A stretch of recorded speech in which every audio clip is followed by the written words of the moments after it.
Seruput kopi dulu, Lur. Kali ini kita bahas rumor yang mulai ramai di kalangan pengamat militer. Indonesia disebut-sebut sedang melirik dua jet tempur yang sangat berbeda karakter, yaitu JF Thunder atau JF-17 Thunder dari Pakistan, Tiongkok, dan juga jet siluman generasi kelima Su-57 Velon dari Rusia. Bahkan beberapa analis luar negeri sudah mulai membahas arah kebijakan udara Indonesia setelah kedatangan Rafale, pembelian rudal Meteor, Mika, sampai bom pintar Hammer.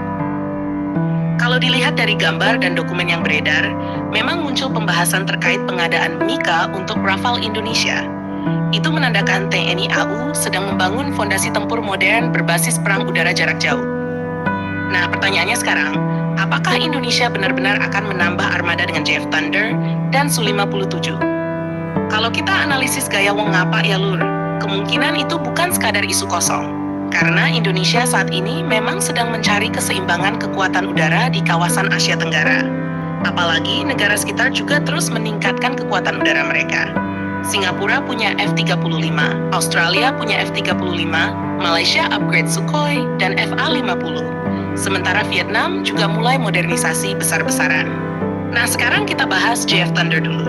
JF-17 Thunder ini sering diremehkan netizen karena dianggap jet murah. Tapi jangan salah, jet ini justru dirancang untuk perang modern dengan biaya operasional rendah. Pakistan sudah membuktikan kalau JF Thunder bisa dipakai untuk patroli udara, serangan presisi, bahkan dual BVR menggunakan rudal jarak jauh. Versi terbaru Block 3 bahkan sudah memakai radar AESA, kokpit digital modern, helmet mounted display, dan mampu membawa rudal BL-15 yang punya jangkauan sangat jauh. Kalau Indonesia membeli versi ini, maka TNI AU bisa mendapatkan jet tempur yang murah dirawat tetapi cukup mematikan. Kenapa JF Thunder menarik? Karena Indonesia sekarang menghadapi tantangan besar soal jumlah skuadron. Rafale memang sangat kuat, tapi harga operasionalnya mahal. F-15EX juga mahal. Sementara Indonesia butuh banyak pesawat untuk menjaga wilayah udara yang luas dari Natuna sampai Papua. Nah, disinilah JF Thunder bisa jadi solusi kelas menengah. Bisa dipakai sebagai pengisi jumlah skuadron tanpa menguras anggaran terlalu besar. Bahkan kalau Indonesia bisa mendapatkan transfer teknologi atau perakitan lokal, efeknya ke industri pertahanan bisa besar. Sekarang kita masuk ke rumor paling panas, Su-57 Velon. Kalau ini benar terjadi, bakal bikin geger Asia Tenggara, lur. Su-57 adalah jet tempur siluman generasi kelima milik Rusia. Dirancang untuk melawan F-22 dan F-35 Amerika. Pesawat ini punya kemampuan stealth, super cruise, radar canggih, sensor 360 derajat, dan manuver ekstrem khas jet Rusia. Secara teori, kalau Indonesia punya Su-57 dan Rafale sekaligus, maka kombinasi itu sangat berbahaya. Rafale bisa bertindak sebagai hunter BVR memakai Meteor, sementara Su-57 menjadi penetrator stealth yang masuk jauh ke wilayah lawan. Tapi masalahnya bukan cuma soal kemampuan.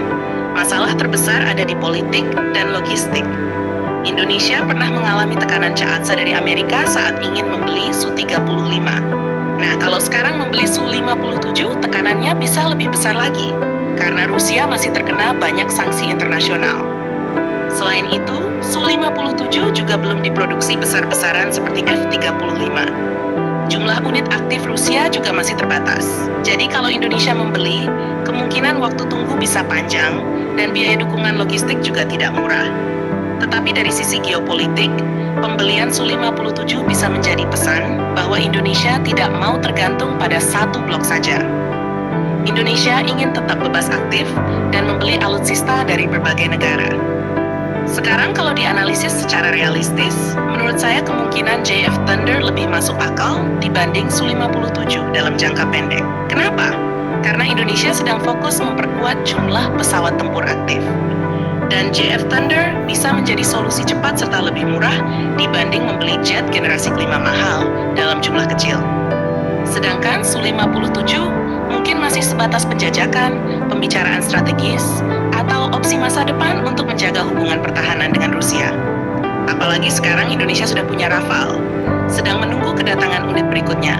Lalu ada sistem rudal Meteor, Mica, dan bom pintar Hammer. Itu saja sebenarnya sudah meningkatkan kemampuan tempur udara TNI AU secara drastis dibanding beberapa tahun lalu. Kalau nanti ditambah AWACS modern, satelit militer, tanker udara, dan sistem network threat-centric warfare, maka kekuatan udara Indonesia bakal naik level jauh lebih serius. Jadi kesimpulannya, rumor JF Thunder dan Su-57 memang menarik untuk dibahas. JF Thunder cocok untuk penguatan jumlah skuadron dan efisiensi biaya. Sementara, Su-57 lebih cocok sebagai simbol kekuatan strategis dan deterrence kelas berat. Tetapi semua kembali ke anggaran, politik luar negeri, transfer teknologi, dan kebutuhan nyata TNI AU di lapangan. Yang jelas sekarang satu hal mulai terlihat. Indonesia perlahan sedang membangun kekuatan udara modern dengan kombinasi Barat, Timur Tengah, sampai Rusia dan Asia.